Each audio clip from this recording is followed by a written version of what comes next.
হরে কৃষ্ণা। বন্ধুরা কেমন আছেন? আশা করি সকলে খুব ভালো আছেন এবং সুস্থ আছেন। ছোটদেরকে ভালোবাসার, বড়দেরকে বৈষ্ণব ভক্তগণকে আমার কোটি কোটি প্রণাম। আজ হচ্ছে রামনবমী। সকলকে অনেক অনেক শুভেচ্ছা, অভিনন্দন। যদি আপনারা শ্রীরামের ভক্ত হয়ে থাকেন তাহলে কমেন্টে জয় শ্রীরাম লিখতে কেউ কিন্তু ভুলবেন না। আজকের ভিডিওটি হতে চলেছে যে রামনবমীর ব্রতের মাহাত্ম্য কী, এই ব্রত পালন না করলে নরকে বাস, কিভাবে পালন করবেন, আর রামনবমীর দিনে এই 5 উপায় করলে সব ইচ্ছে পূরণ হবে। তাহলে দেরি না করে ভিডিওটি এবার শুরু করছি। 17 এপ্রিল 2024 বুধবার, রামনবমীর মহা উৎসব। এই দিন আমাদের ভগবান রামচন্দ্র আবির্ভাব তিথি মহা উৎসব। শাস্ত্রে বলা আছে রামনবমীর ব্রত উপোস পালন না করলে তাকে নরকে বাস করতে হয়। চৈত্র মাসের শুক্লপক্ষে নবমী তিথিতে পালিত হয় রামনবমীর মহা উৎসব।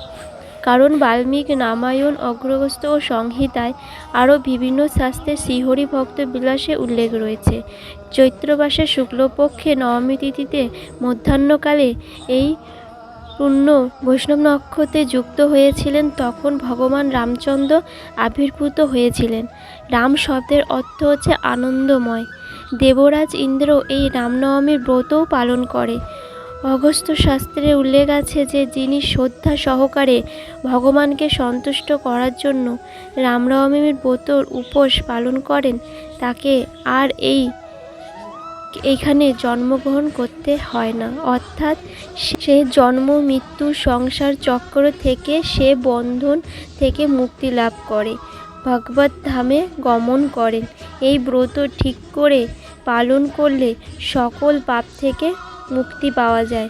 যারা এই সব কিছু জেনে রামনবমীর ব্রত পালন করে না তাদেরকে নরকের যন্ত্রণা ভোগ করতে হয়। কিভাবে পালন করবেন এই ব্রত? দুপুরে 12টা পর্যন্ত উপবাস করবেন। এই দিনে ব্রহ্ম মুহূর্তে স্নান করে পূজা অর্চনা করবেন, হরির নাম জপ করবেন। সকলে দুপুরে 12টা পর্যন্ত উপবাস পালন করবেন। তারপর তিনি অন্নপ্রসাদ গ্রহণ করবেন।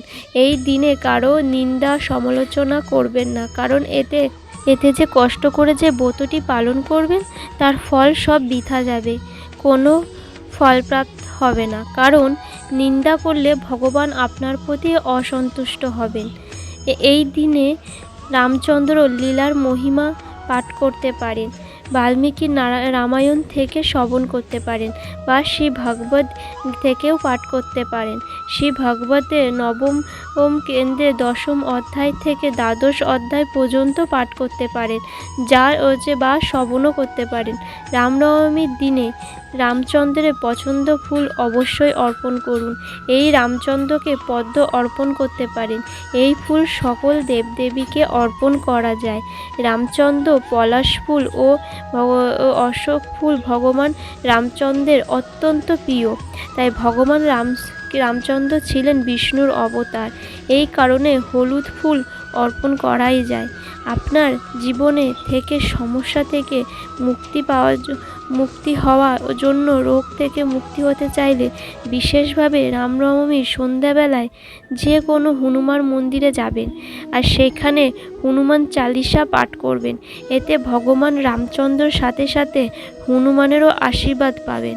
কারণ হনুমানকে বলা হয় সংকটমোচন, যে কোনো সংকট থেকে তিনি আমাদের উদ্ধার করেন। তাই রামনবমীর দিনে সন্তান হচ্ছে না তারা এই সন্তান প্রাপ্তির জন্য একটা উপায় করতে পারেন। একটা নারকেল ভগবান রামচন্দ্র মন্দিরে অর্পণ করতে পারেন। লাল কাপড় বেঁধে এর সাথে ওম নমঃ শিবায় এটি 100 বার জপ করতে পারেন। এতে সন্তান প্রাপ্ত জন্য পরিবারে যাদের সুখ সমৃদ্ধি বজায় রাখতে হলে রামনবমীর দিনে, অর্থাৎ মন্দিরে, আপনার বাড়িতে যদি শ্রীরামের মূর্তি থাকে সেখানে একটি ঘিয়ের প্রদীপ জ্বালাবেন। আর যদি না থাকে তাহলে মন্দিরে গিয়ে তার দরবারে 11টি ঘিয়ের প্রদীপ অবশ্যই জ্বালিয়ে আসবেন। আর সাথে ভগবান রাম নামের জপ করতে কেউ ভুলবেন না, অবশ্যই রাম রাম জপ করবেন। এই বিশেষ দিনে রামের রক্ষা মন্ত্র জপ করতে পারেন। এইসব মন্ত্রটি পাঠ করতে পারেন তাহলে খুবই শুভ বলেই মনে করা হয়। যে বিয়ে যদি বাধা আসে বারবার, তাহলে রামনবমীর দিনে রাম মন্দিরে গিয়ে মাতা সীতাকে ভগবান ও রামচন্দ্রকে তাদের পছন্দ ফুল অর্পণ করবেন। তার সাথে মা সীতাকে হলুদ কুমকুম এবং সাদা যে চন্দন নিবেদন করবে, তাতে আপনার সমস্ত বাধা কেটে যাবে। আর সেদিন যত পারবেন রাম নাম জপ করবেন, হরে কৃষ্ণ মহামন্ত্র জপ করবেন, সারাদিন পূজা অর্চনা নিয়ে থাকবেন, আপনার সমস্ত পাপ বিনষ্ট হবে। আর শ্রীরামের আশীর্বাদ আপনার ওপর সর্বদা থাকবে। তার সাথে আপনি বজরংবলীর নাম নিতেও কিন্তু ভুলবেন না। যদি আপনাদের এই ভিডিওটি আমার ভালো লেগে থাকে, তাহলে আমার চ্যানেলটিকে সাবস্ক্রাইব করে পাশে থাকা বেল আইকনটি প্রেস করে দেবেন নিত্য নতুন ভিডিওর নোটিফিকেশন পাওয়ার জন্য। হরে কৃষ্ণা, রাধে রাধে, জয় শ্রীরাম।